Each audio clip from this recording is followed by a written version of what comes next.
Namaste, dear students. How are you all? Welcome back to your online class of social science. So, today we will be doing the recapitulation of History Chapter 1, that is, How, When, and Where. So, let us start. First topic of our chapter was how important are dates. We know that history is synonymous with dates. We always study history with reference to dates.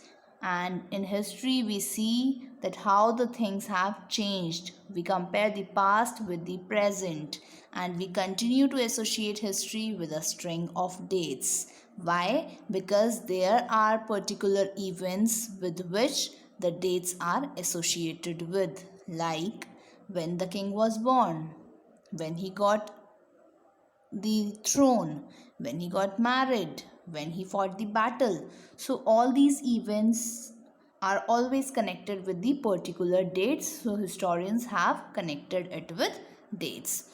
In the past, our focus was the historians focused on when the things happened, but in the present, historians are focusing on how the things happened, how the things have evolved over time, and this is what history means. Now, which dates, if we are referring to the dates in history, then which dates are important? Now, the selection of dates depends on the story of past. It depends upon which story are we focusing upon. So, focusing on a particular set of events is important. For example, in the history written by the British historians, they have focused on the life of governor generals. So, all the events in the history are related to or are surrounded with the life events of these personalities. Whatever have happened in the lives of these personalities, that is the main focus of the British historians. So, which dates are important? It depends upon our focus of study. If our focus changes from governor generals to common people, then we will get a new set of dates, right? Then how do we periodize? We have seen that there was a economist and a philosopher called James Mill, and in 1817 he wrote a book called A History of British India. And in that book, he divided Indian history into three periods, that is, Hindu, Muslim, and British. Now, according to that, British rule represented all the forces of progress and civilization, whereas he referred Hindu and Muslim periods as a period of darkness. He said that Asian societies are are having the low civilization. They are low level civilized societies, and Britishers are the advanced persons, and they can only help Indians to civilize. So James Mill suggested that the Britishers should conquer India so that they will teach the Indians about the civilization, about the European manners, and thus the India will gets its enlightenment and Indians will be happy. So he always focused on representing Britishers as superior, and other Hindu and Muslim period were being referred to him as inferior. Then problems with this periodization. There was certain problem with this periodization which was given by James Mill. What was that problem? That is that it is difficult to refer to any period as Hindu or Muslim. You cannot refer to any one particular period as Hindu or Muslim. Why?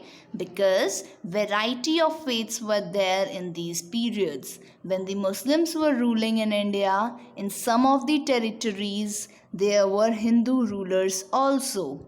And when Hindu rulers were there were people living in India who followed Muslim religion. So you cannot refer to any particular period as Hindu or Muslim, because both the faiths existed simultaneously in both the periods. And an age can never be characterized only according to the religion of the ruler. It means that if you will divide history according to the religion followed by ruler, it means that the life of the common people, it doesn't matter what common people are doing, it is of no importance. It will mean that. So that is why only religion of the ruler is not the right basis. Even the rulers in ancient India did not all share the same faith. Like I just told you, that when the Muslim rulers were ruling, in some of the small territories of India, say in South India, some other rulers were ruling who were not following the Islam. Hence, all the rulers were not having the same religion. Then periodization given by other historians. Other historians have divided history into three parts, that is ancient, medieval and modern. But this periodization also had some shortcomings.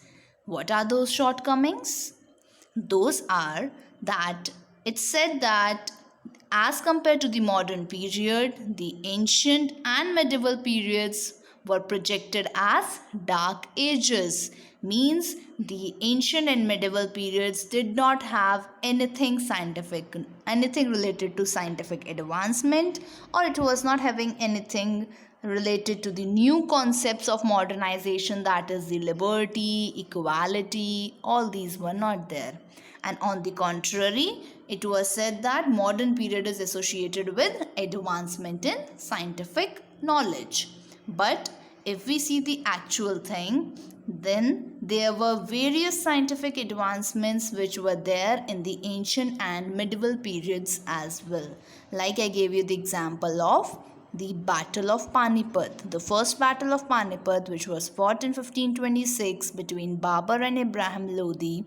You know Babur won, and that was the first war where the cannons, the tanks were used for the first time.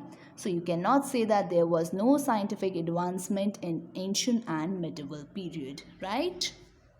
Moving further, what is colonial? This was also our topic. Colonial means the British rule, because when modern period was associated with scientific advancement, then some historians refuted that and they said that rather it is a colonial period. Colonial means the British rule was there, and colonization was when the country was, one country is subjugated by the another country, and it leads to various changes like political, philosophical, social, cultural. There is a change in the taste and preferences, the values, the customs.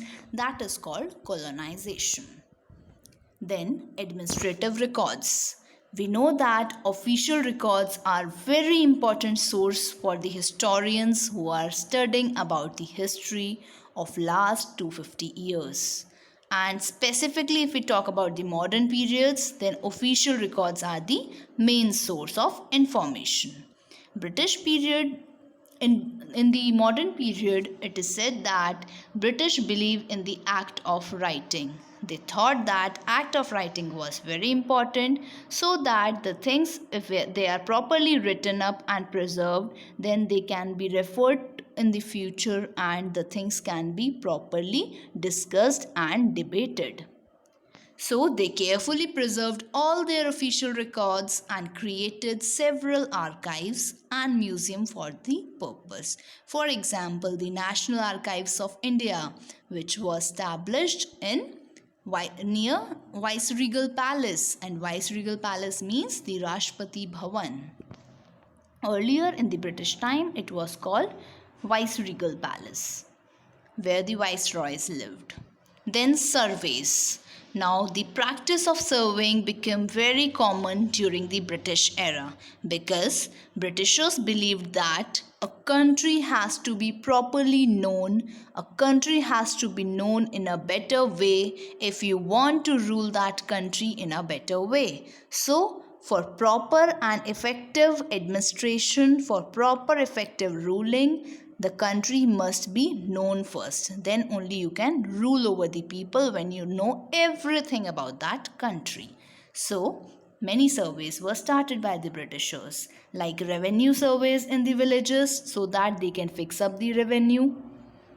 Then census operations also started. So the census which are even carried today, they have their historical background in British period, because census started then only, and they are conducted after every 10 years to know about the different castes, the occupation of people, the religion followed by the people, and the number of people who are living in the country. Then other surveys were also there, like botanical related to plants, zoological related to animals, archaeological digging the land and getting the ancient artifacts, and anthropological related to human behavior. Then, what official records do not tell? This was our last topic, that official records only tell us about the British perspective, what Britishers thought and what they wanted to preserve for their future generation. It is also telling us, it is just telling us about that, but they do not tell us about the needs of people in India, what common people were going through, what were the feelings of common people. That is not there in the official records. Many official records hide the truth, and they only show one aspect of the event, that is the British perspective. For information, so we are not having information about other people. So for information about common people, we need to refer to other records like the diaries of some people, the account of travelers who used to visit India and they used to write about their whole travel journey in their accounts, then the autobiographies of some important person. So these records help us to know about the life of other people, but these records are a bit difficult to find. And in the subsequent chapters, you will read about that how we came to know about the life of poor people, about the peasants, about the tribals, and so on. So this was the revision of chapter number 1, history. Now I have one question for you. You have to show your creativity. I told you in the last videos that you have to draw the timeline of this chapter. So on the basis of that, you have to research the history of your town or city, search about the history of your town or of your city, and you have to create a visual timeline that presents various changes or developments that have taken place in your area over a period of time.